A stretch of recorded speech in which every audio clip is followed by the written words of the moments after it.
This week on Vaticano, meet the new Russian ambassador to the Holy See and witness the efforts Pope Francis is making to promote peace on the world stage. A humanitarian emergency is currently unfolding in Armenia, and many fear a genocide could occur once again in this ancient country that first adopted Christianity. Hear from the Patriarch of Armenia what's happening on the ground. And travel to Mongolia to witness how Catholics are living in the least densely populated nation on earth. Vaticano starts now.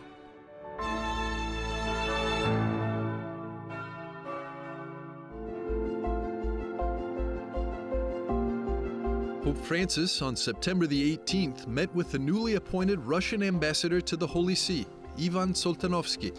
The meeting, during which Soltanovsky presented his credential letters to the pontiff, comes days after papal envoy Cardinal Matteo Zuppi visited Beijing to discuss efforts to bring about peace in Ukraine amid the ongoing Russo-Ukrainian war.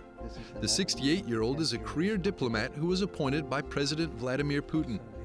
His predecessor was one of the first ambassadors to be famously visited by Pope Francis. When Russia invaded Ukraine in February of 2022, the Holy Father went to the Russian embassy and pleaded for peace.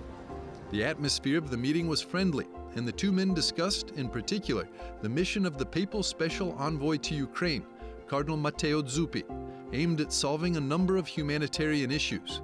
Soltanovsky told Russia's official TASS news agency, "We agreed to continue an honest and open dialogue with the Holy See, traditionally based on mutual respect," Soltanovsky told TASS.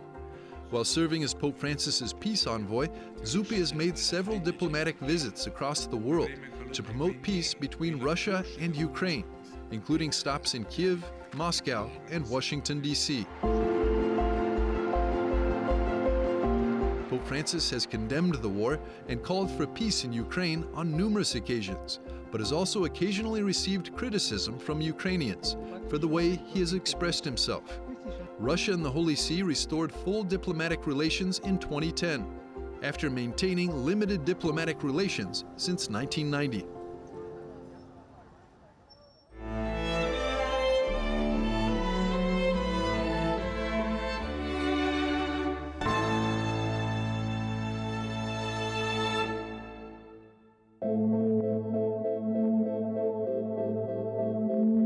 At the Centro Aleti, there is, quote, a healthy community life without any particular critical issues. These are the conclusions reached by the canonical visit to the Centro Aleti, ordered by the Vicar Cardinal of Rome, Angelo De Donatis, at the beginning of the year. The Vicariate of the Diocese of Rome, the chancery which handles the day-to-day governance of the Pope's diocese, issued a statement September the 18th, describing the conclusions of a visitation to the Centro Aleti, a center of art, theology, and culture, at which Father Marko Rupnik lived and served as director.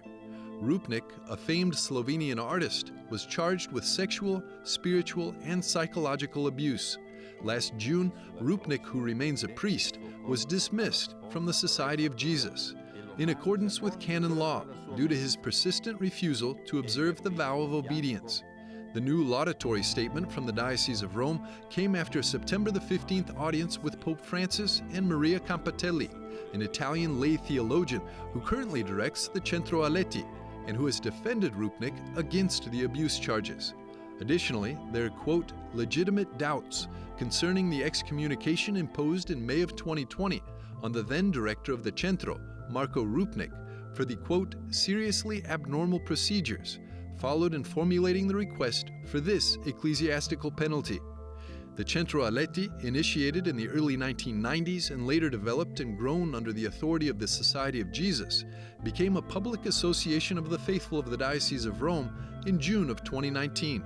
The investigation was entrusted to Father Giacomo Inciti, an expert in canon law at the Pontifical Urban University, who presented the final report on June the 23rd. Based on this report, Cardinal De Donatis decreed the conclusion of the canonical visit.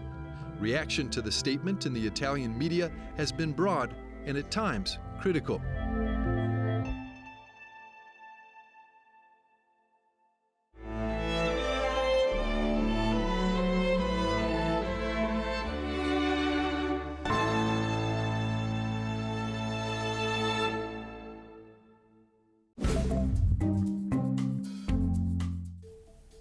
Hello and welcome to this week's Vaticano Updates, the most important news from Pope Francis and the Vatican. Pope Francis invited Catholics in Korea to emulate the zeal of their patron saint, St. Andrew Kim Taegon. The Holy Father met with a delegation of 300 members of the Catholic Church in Korea several hours before permanent installation of a statue of Kim was unveiled in a niche on the exterior of St. Peter's Basilica. Born in 1821, Kim was the first native Korean priest and one of the country's earliest martyrs. Cardinal Matteo Zuppi traveled to Beijing to continue the Vatican's diplomatic efforts to bring peace in Ukraine. Vatican spokesman Matteo Bruni said that Pope Francis continues to support humanitarian initiatives and work towards a just peace. He has described Zuppi's scheduled stop in Beijing as part of the Vatican's peace offensive, which has already included visits to Kiev, Moscow, and Washington, D.C. Catastrophic flooding in Libya resulted in up to 10,000 deaths following multiple dam failures and torrential downpours. The Vatican, meanwhile, said in a telegram that Pope Francis was deeply saddened by the national tragedy, offering prayers to the country as it works to address the disaster and rescue those still affected by it. The Holy Father addressed the Clinton Global Initiative through a live video call and invited people of goodwill to seek the common good. Pope Francis also thanked former U.S. President Bill Clinton for acknowledging pressing issues like climate change, humanitarian crises, and the threat of war. On his website, the Clinton Foundation touts its global initiative as creating a community of doers who are taking action on the world's most pressing challenges together. Pope Francis met with Queen Mathilde and her husband, King Philippe, in the Vatican. The Belgian royals and the Holy Father discussed the war in Ukraine and a shared commitment to peace during the 20-minute meeting, according to a statement released by the Vatican. It was the monarch's second visit to the Vatican this year, as King Philippe and Queen Mathilde also traveled to Rome for the funeral of Pope Benedict XVI in January. Thank you for watching this week's Vaticano Updates. I'm Matthew Santucci for EWTN Vaticano.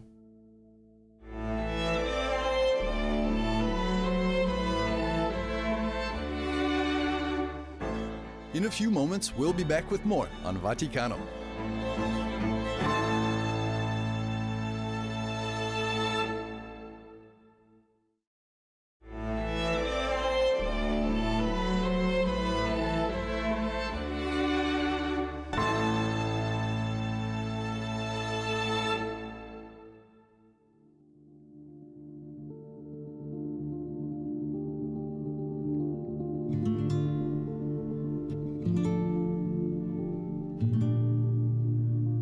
The cruelty of the human being in front of his brother or sister or parents or children. Can we imagine it? And I'm afraid that whatever we're saying today, we said it in the past. All the people, all the nations, all the ambassadors, all the countries, they were present at the genocide moments. They wrote, they pictured, they did everything possible to stop, but nobody moved anything to stop it. Armenia, known as the first Christian country, adopted the faith in the year 301 and has remained Christian ever since. The whole Armenians. The Armenian Catholic Patriarch, Raphael Bedros XXI Manassian, is the head of the Catholic minority. There's a good relationship between the Christians and other religions in the country, a bond forged through suffering. Over the centuries, the Armenian people have faced many hardships. At the start of the 20th century, the Turkish state massacred hundreds of thousands of Armenians. Up to 1.5 million people died in the years 1915 to 1916. As the Ottoman Empire was disintegrating after the end of World War I. Many of the victims were civilians deported to barren desert regions, where they were marched to death or left to die of starvation and thirst. Quella tragedia, quel genocidio. Sadly, that tragedy, that genocide, was the first of the deplorable series of catastrophes of the past century, made possible by twisted racial, ideological, or religious aims that darkened the minds of the tormentors, even to the point of planning the annihilation of entire peoples. Di prefiggere l'intento di annientare interi popoli. Not all have accepted the reality of this brutal genocide that primarily targeted Christians. Pope Francis's statement on his papal trip to Armenia meant that the Vatican's envoy to Turkey was recalled. Today, international observers are warning again of genocide. Since the 12th of December 2022, Azerbaijan has blocked the Lakin Corridor, a mountain road which links the isolated mountain region of Nagorno-Karabakh to Armenia. The conflict between the majority Christian Armenia and the majority Muslim Azerbaijan dates back to the early 20th century, with the present conflict rooted in the late 1980s. Fighting is focused on the disputed Nagorno-Karabakh territory, which, though located within Azerbaijan, is populated by ethnic Armenians. Around 120,000 Armenians live in the enclave. The road closure has isolated them from the world. They have no food, medicine, or basic necessities. Families are separated. Azerbaijan's 8-month-long blockade of the Lakin Corridor, the road of life connecting Nagorno-Karabakh with Armenia, continues. Today, 120,000 people living in Nagorno-Karabakh are deprived of exercising their fundamental human rights due to the absence of fuel and the targeting of villagers by Azerbaijan. Agricultural lands remain uncultivated. So 30,000 children are struggling from malnutrition. The Holy See is actively involved in resolving this situation before more atrocities happen. Pope Francis said he was concerned about the situation created in the Lakin Corridor. For that reason, the Secretary of State, Cardinal Pietro Parolin, visited Armenia and Azerbaijan in July of 2023. In late 2020, the Second Nagorno-Karabakh War erupted, resulting in thousands of casualties. Eventually, a loose ceasefire was established, but the terror and violence for the civilians continued. Aid to the Church in Need is one of the church institutions which continue to help and push for humanitarian aid in the war-torn region. Nowadays, the situation in Armenia is very difficult because of the war, a prolonged war, more than 30 years with Azerbaijan. The corridor that is linking the Nagorno-Karabakh region inhabited by Armenian Christian population and the rest of the country has been cut off by Azeri troops. And now the population needs basic elements to survive. Cardinal Parolin's visit to Armenia and Azerbaijan is a further advancement of the Holy See's push to promote peace among the warring nations, and it's high time for the international community to act. Patriarch Raphael Minassian found strong words, saying that the Armenian people do not need our sympathy, they need peace. It's like something very dangerous that reminds us the past. And the past is not past already, because 100 years passed, and I am the first generation after the genocide, which is its suffering. And imagine that we're repeating the same history to the new generation, to our actual, the 21st, 22nd century. We're going for a genocide. After all the crimes that happened in the world, my question is, what the human being waiting to have?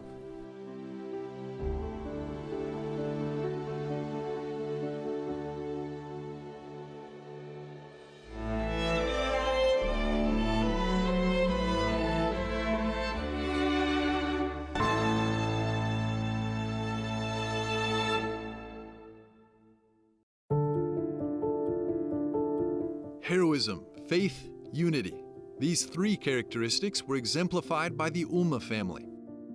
In this interview with Archbishop Adam Schall, the Archbishop of the Roman Catholic Archdiocese of Przemyśl, Poland, we delve into the remarkable story of the Ulma family's beatification their courageous actions during World War II, and the profound impact their beatification has had on Poland, its youth, and the broader relationship between faith and society. Your Excellency, good morning and welcome to Rome. I wanted to know if you could speak for a moment about the relics of the Ulma family, and have you seen, experienced a large interest in their cause?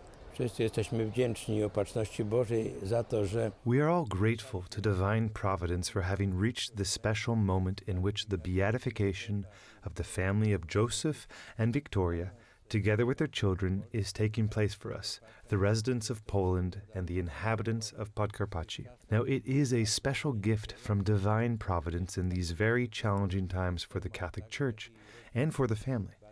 First and foremost, it is about the whole family standing before the entire world with a certain message, a certain mission. Now, this mission is about persevering in marriage, about the transmission of life, and the protection of life. But it is also a great message about living according to faith, living according to the commandment of love, and living sacramental lives. I am convinced that the beatification has infused us all with a lot of energy and strength to spread the truth about the Lord God, and also about the people who lived according to the commandment of love for God and neighbor. And what does this beatification mean for the life of the Church, not only in their hometown, but also in the entire country of Poland?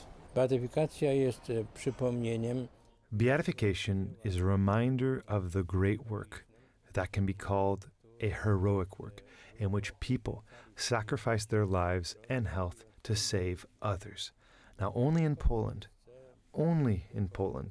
there was a heartless law that punished anyone who helped those in need, especially of Jewish nationality. And it was the Ulma family who, in the spirit of responsibility, not only for themselves, but also for their fellow human beings, rushed to help us, the residents of Poland and the inhabitants of Podkarpacie. Now, this is an opportunity to recall the great multitude of people who helped those in need during World War II. Now, it is estimated that over 1,000 to 1,230 people lost their lives while assisting individuals of Jewish nationality in any way. And for our last question for you, in 1995, the State of Israel gave the Ulmas the title of Righteous Among Nations, an honorific title used by Israel to describe non-Jews who risked their lives during the Holocaust to save Jews. What effect will this beatification have on ecumenical relations with the Jewish people? As we prepare for the beatification, we also want to invite representatives of the Israeli nation to this ceremony. Chief Rabbi of Poland, Mr. Michael Shudrik, has been invited, as have representatives of institutions that promote Jewish culture. Descendants of those who were sheltered in Markowa will also be invited. I think an event like this, combined with prayers at the cemetery where those murdered by the Germans are buried, and the memory of the Jews sheltered by Joseph and Victoria Ulma, is an opportunity to bring our nations closer together, especially since Podkarpacie, particularly towns like Lżysk and Dino, are places visited by tourists from Israel and by groups of devout Jews. I'm also pleased to see the beautiful tradition that organized groups of young people come to Markowa to pay their respects to Joseph and Victoria Ulma by visiting their cemetery and places associated with sheltering Jews. Therefore, I hope that the beatification, which highlights the heroism of the Ulma family, will bring our nations closer together. After all, Joseph and Victoria Ulma are examples of unity among people and unity between nations. Przykładem takiej jedności ludzi, jedności między narodami.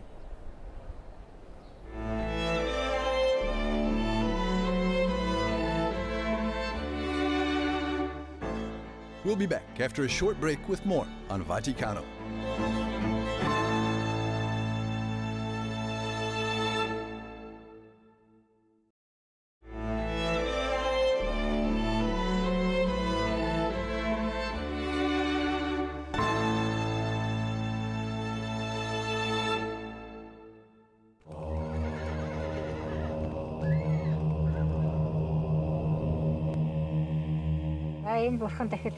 These are the gods my husband's parents used to worship. And now, since we're married, we worship them. I come here and I pray for my children. This is a herder's god. because when we move from one place to another, this god is hung from the camel. Mongolia, once a colossal empire, boasts an ancient and remarkable heritage. Today, this expansive land is inhabited by a mere 3.4 million people, rendering it one of the world's most sparsely populated nations. For millennia, the people of Mongolia have embraced a nomadic lifestyle, constantly on the move while living and working off the land. It seems to me that the people in the city have nothing to do. I imagine it must be boring. For us herders, we grew up with this, and we're happy as long as we're with the animals.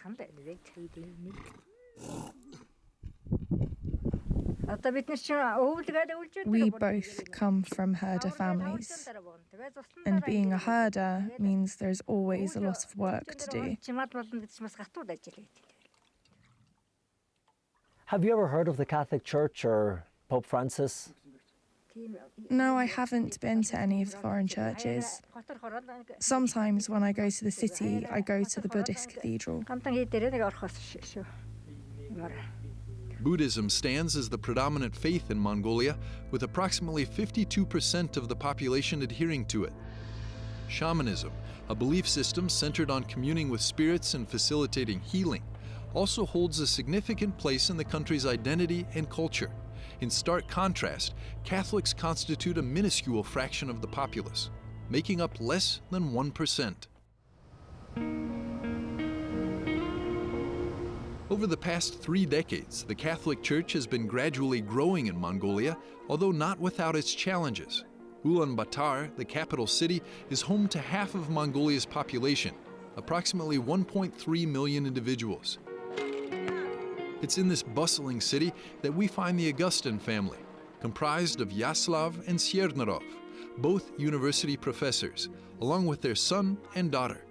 Despite being a minority within the country, they warmly extend Mongolian hospitality to us as devoted Catholics. It's traditional? Traditional food.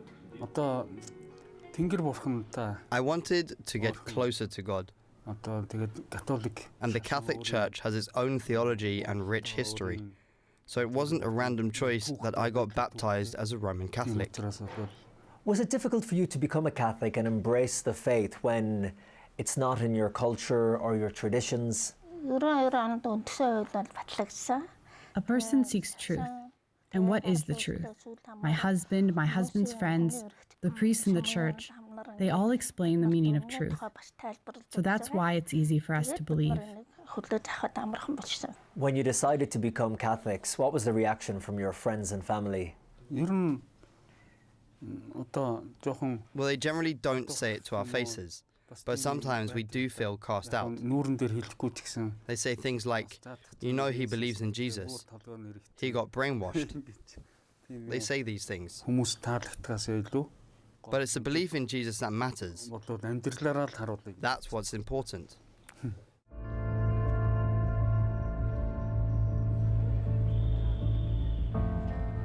The majority of Mongolians view the Catholic Church with suspicion, perceiving it as a foreign religion. The country's sole cathedral, St. Peter and Paul's Church, stands as a solitary testament to the Catholic presence. And Father Sanjivav is one of only 2 Mongolian-born priests in Mongolia, alongside a group of 40 foreign missionaries. How would you describe the Catholic Church in Mongolia? The modern Catholic Church in Mongolia has a history of 31 years. But if you think about it, God has always been present in nomadic culture. If you think about Abraham, the ancestor of our religion, he was nomadic as well. The nomadic people believe in loving each other, in forgiving each other. That's in our faith too. That's why I believe God is in the nomadic culture. I know here they say there is freedom of religion or freedom of expression, but in practice and in reality, is it completely free, or do you find there are sometimes restrictions from the government?